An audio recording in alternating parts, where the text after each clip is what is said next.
Let's talk about the thing that keeps so many coaches stuck. It's things like working harder, adding more clients, trying to scale, but then never actually getting the freedom that they want. And here's the truth. Most coaches will never scale, not because they're not good at what they do, not because they're not putting in the effort, but because their business is literally set up in a way that makes scaling impossible. So if you're feeling maxed out, you're feeling overwhelmed, or like every time you grow, it means it's going to mean more work for you, then what I'm about to share with you is going to be a game changer. If your business is completely dependent on you, your time, your energy, your direct involvement, then no matter how much money you are making, you're still going to feel trapped. More clients should not mean more hours. Growing your business should not mean growing your workload. If you can't step away for even a week without everything falling apart, then you don't have a business, you have a job with just no time off policy. And that is why so many coaches, consultants, business owners hit that ceiling, because they've built something that only works if they keep grinding, because the more they scale, the busier they get. And eventually it either leads to burnout or they get stuck in this never-ending cycle of just trying to keep up. But scaling isn't about just doing more constantly. It's about doing something differently and refining things. So how do you actually break out of this cycle? How do you create a business that grows without consuming more of your time? Well, there are three major shifts that need to be made, and once you get these dialed in, everything changes. The first shift you want to make is selling your time to selling a system. Most coaches will start off by selling sessions, like your hourly calls, your one-on-one programs. And in the beginning, that does work. But at a certain point, you will be maxed out because time is limited.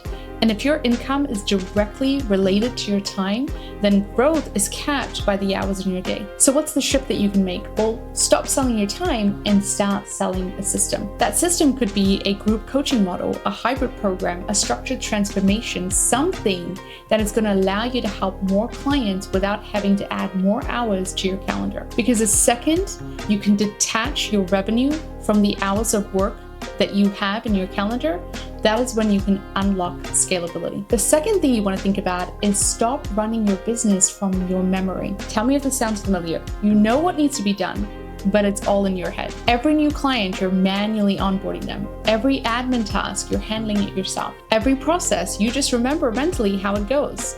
That's why growth is feeling exhausting. If your business relies on you remembering practically everything, then it's not scalable. It's just a ticking time bomb waiting for a burnout to happen. So here's what you can do. You can document the key processes that keep your business running on a day-to-day basis, the onboarding process, the client delivery processes, the outreach, all of that. You can use automation, templates, systems in place so that things can happen without you having to personally handle things at every step of the way. Because when your business can run on systems instead of your memory, you free yourself up to actually grow. The third is a really important one. Delegate the things that do not directly affect your revenue or do not bring in the revenue in your business. And this one is big. Most business owners wait far too long to get support. They think, I'll only hire when I get X amount of money or this much more money, or I just need to figure everything out myself and only then am I prepared to hire. But here's what most successful business owners know.